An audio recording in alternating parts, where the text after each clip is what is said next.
नेपाल में हो रही लगातार बारिश की वजह से उत्तर बिहार पर खासतौर पर बाढ़ का खतरा काफी बढ़ गया है।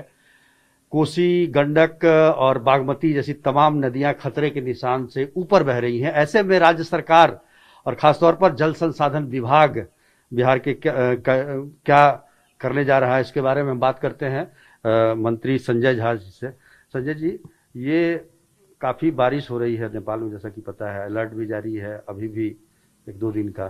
तो ऐसे में जब सारी नदियां खतरे के निशान से ऊपर बह रही हैं, तो क्या तैयारी है? बाढ़ से इस बार कैसे बचाव होगा? नहीं, काफ़ी अभी भी जो हमने रिपोर्ट लिया है, नेपाल के कैचमेंट में काफ़ी बारिश रात में भी हुई है और आज भी जो प्रिडिक्शन है वहाँ काफ़ी बारिश हो रही है।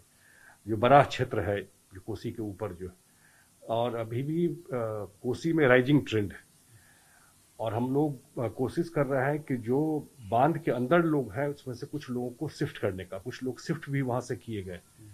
और आज और कल 2 दिन काफ़ी बारिश की संभावना। हमारे सारे इंजीनियर्स बांध पे ही है, सारा जो फ्लड फाइटिंग का मटेरियल के साथ सारा तैयारी किए हुए हैं। लेकिन गंडक, कमला और जो जयनगर और झंझारपुर के एरिया, वहाँ भी राइजिंग ट्रेंड है। और कोसी, इन तीनों में राइजिंग ट्रेंड है, खतरे के निशान से ऊपर है। और आज कल हम लोगों को बिल्कुल अलर्ट होकर के ध्यान में रखना है क्योंकि नेपाल के साइड में काफ़ी बारिश की संभावना है।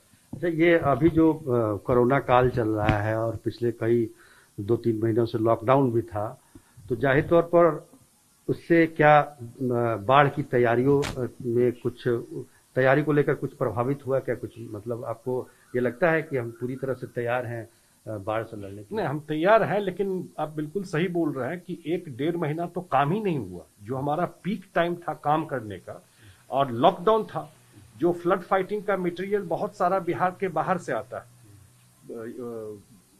यूपी से आता है, छत्तीसगढ़ से आता है, हरियाणा से आता है, सारा फैक्ट्री बंद था, किसी ट्रक का मूवमेंट नहीं था। तब तो डिपार्टमेंट में लग करके फैक्ट्री खुलवा करके मंगाया गया और डे नाइट काम करके वो काम कंप्लीट कर लिया गया। लेकिन नेचर के ऊपर का कुछ हो नहीं सकता है, इतनी बारिश हो रही है। तो और जो नेपाल साइड से भी प्रिडिक्शन है, नेपाल का भी हम लोग देख रहे हैं, आज का भी 11 बजे का जो प्रिडिक्शन है, आज और कल काफी बारिश होगी। तो अभी तो करीब 2.5 लाख के आसपास कोसी में सुबह का जो बता रहे थे डिस्चार्ज, और अभी थोड़ा राइजिंग ट्रेंड है। तो ये 2-3 पे हम लोग वॉच रखे हुए हैं।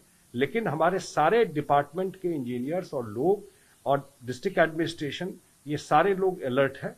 कोई इवेंचुअलिटी होती है उसके लिए तैयार है। खतरा मतलब कोसी से ज्यादा है? कोसी से ज्यादा है क्योंकि उसके कैचमेंट में काफी बारिश हो रही है।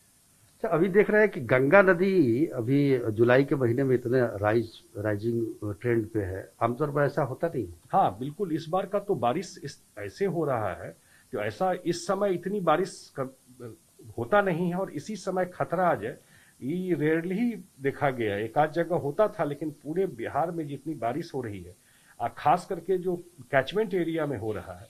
और एक आपको पता है कि गंगा का जो डिसिल्टेशन नहीं हो रहा है, उसकी भी एक समस्या है। जो हमारा आगे जो बराज है जहां से पानी नहीं निकलता है, तो वो इस बार ओवरऑल जो है गंगा का। कोरोना की स्थिति में बाढ़ का मुकाबला इतना मुश्किल नहीं, बड़ा चैलेंज, बहुत बड़ा चैलेंज है डिपार्टमेंट के लिए भी, सरकार के लिए भी, कि उसमें आपको सोशल डिस्टेंसिंग भी रहना है, बांध का प्रोटेक्शन भी रखना है, सारा आपको फ्लड फाइटिंग का भी काम करना है। बड़ा चैलेंज है, लेकिन डिपार्टमेंट के लोग बिल्कुल अलर्ट है। हम लोग 24 घंटा मॉनिटर कर रहे हैं। बिल्कुल। तो बिहार का जल संसाधन विभाग पूरी तरह से अलर्ट है, लेकिन यह भी सोचने की बात है कि कोरोना के इस संक्रमण काल में बाढ़ का अगर तांडव होता है तो फिर उसके बचाव के लिए वो किस तरीके से सामने आते हैं, वो भी देखना काफी दिलचस्प होगा और एक बहुत बड़ी चुनौती भी है ये। कैमरामैन नदीम आलम के साथ सुजीत कुमार झा, पटना।